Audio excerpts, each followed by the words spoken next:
Assalamualaikum warahmatullahi wabarakatuh. Materi untuk kelas 5, tema 1, subtema 1, pembelajaran 1.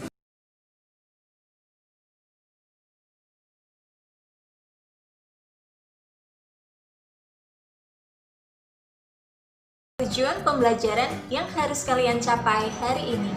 Yang pertama, siswa dapat menyebutkan alat gerak hewan dan manusia dengan benar. 2. Siswa dapat menentukan ide pokok di setiap paragraf dalam bacaan dengan tepat. 3. Siswa dapat mengembangkan ide pokok menjadi sebuah paragraf secara runtut. Baiklah anak-anak, langsung saja kita belajar materi kita yang pertama.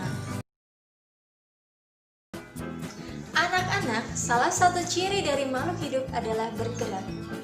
Bergerak dapat diartikan sebagai berpindah posisi atau perubahan posisi baik seluruh atau sebagian dari tubuhnya. Makhluk hidup akan bergerak apabila makhluk hidup tersebut terkena rangsang baik seluruh atau sebagian dari tubuhnya. Gerak pada manusia dan hewan menggunakan organ gerak yang tersusun dalam sistem gerak. Organ gerak berguna untuk berlari, melompat, memegang, berjalan, memanjat, berenang, dan lain sebagainya. Organ gerak hewan dan manusia memiliki kesamaan.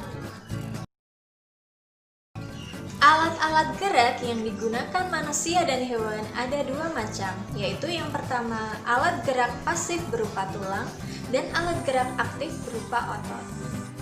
Kedua alat gerak ini bekerja sama dalam melakukan sebuah pergerakan.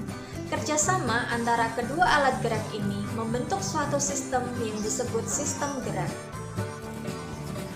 Tulang disebut alat gerak pasif karena tulang tidak dapat bergerak dengan sendirinya. Tanpa adanya alat gerak aktif yang mempengaruhi tulang, maka tulang-tulang pada manusia dan hewan akan diam dan tidak dapat membentuk alat pergerakan yang sesungguhnya.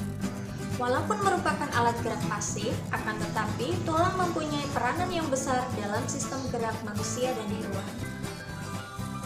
Otot disebut alat gerak aktif karena otot memiliki suatu senyawa kimia yang membuatnya dapat bergerak.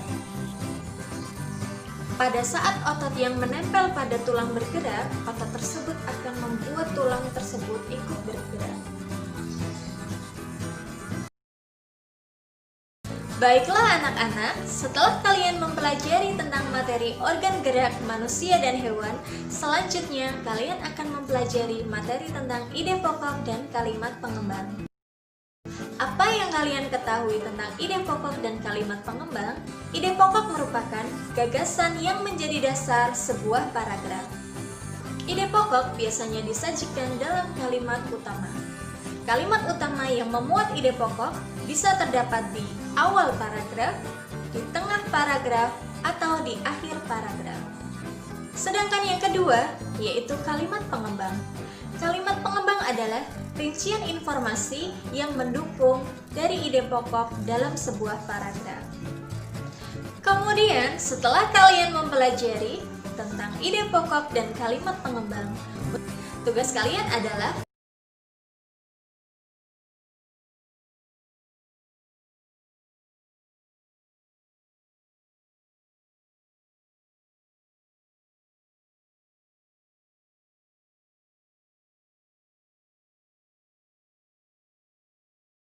akhir kata. Wassalamualaikum warahmatullahi wabarakatuh. Sampai jumpa kembali anak-anak.